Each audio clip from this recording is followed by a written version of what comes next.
Confidence is an essential part of the Christian life. We have to be confident in God. But the most important confidence that we need may not be the thing that naturally comes to mind when I say confidence. Most people think we need to be confident in God's love for us. And while that's very true, there's a confidence that's even more important than that.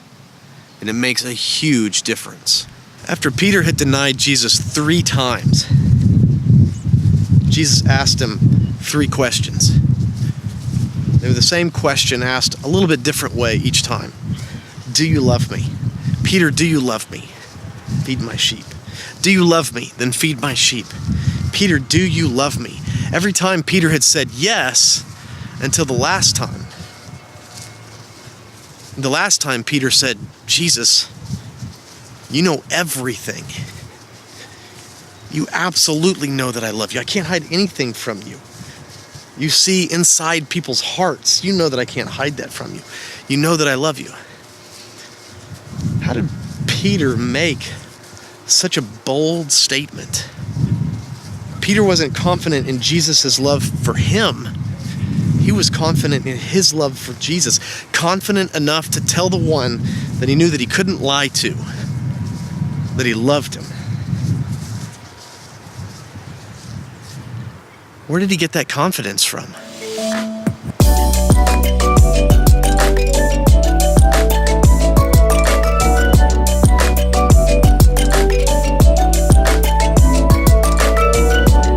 It's that kind of confidence that gives us the ability to overcome adversity. It's that kind of confidence that gives us the ability to run back to Jesus when we stumble and fall, and we all stumble and fall. Judas didn't have that confidence.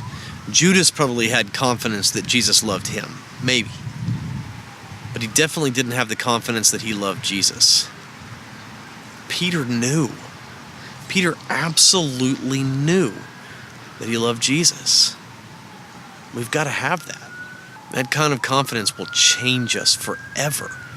Absolutely.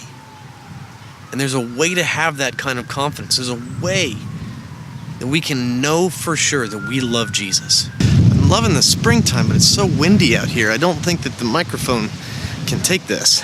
It's much less windy in here. Anyway, the secret, and there is really no secret other than just time. It takes time with Jesus. Peter had time with Jesus. He spent time with Jesus. He got to know him.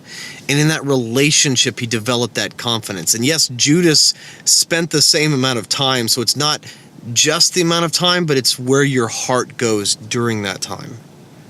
Are you actively trying to get to know Jesus more? Or are you actively trying to figure out what you can get out of him? Judas regularly stole money from their purse. And that's why he was there. Peter was there because he wanted to be close to Jesus. Time will draw you closer if you actually put intentionality into the relationship. The other thing that gave Peter that kind of confidence was that he tested Jesus. And I don't want you to think of it as testing in the way that the Bible says, don't put the Lord your God to the test, but he constantly was pushing himself to find out how faithful God was. Constantly. He's the one that stepped out on the water. He's the one that chopped the guy's ear off in the garden. He's the one that was constantly pushing the issue. He was the one that was willing to put himself out there to find out if God was real. And that's what will give us confidence. Many people kind of swim in muddy waters where you're never quite sure if what you pray for comes true. You're never sure if the things that you want in life happen because you never really put it on the line. And I'm not saying just you. I mean, this is so common, is people will just ask for things that can't be verified. God, would you help the doctor's hands? Well, that's a wonderful prayer. It's a nice prayer to pray when someone's got a loved one that's sick and you're trying to comfort them. But how do you know if God intervened? What if the doctor was just really good? Sometimes we have to put ourselves out there where it's possible that God could fail us. Peter walked on the water, and it's very possible that Jesus could have failed him, but he put himself out there. testing our relationship with the Lord like that is something that will grow confidence in us. We've got to step out. We can't pray safe prayers. We've got to pray bold prayers. Now, I'm not saying we do that all at first, all at once. You don't want to be just so overcome with disappointment. But over time, over years, we develop that relationship by continuing to put ourselves in a position where we learn to trust God more. We force ourselves to trust God. I don't mean that we put ourselves in dangerous situations, but we push on that relationship in safe ways. This really is legitimately something we can do in the Lord because we see Peter doing it. And it's this same Peter that is able to say, you know everything. I can't lie to you. It's not even possible for me to lie to you. And you know that I love you. He was the one that pushed that relationship. And he's the one that came out with confidence. And so can you and I. We can have that same kind of confidence.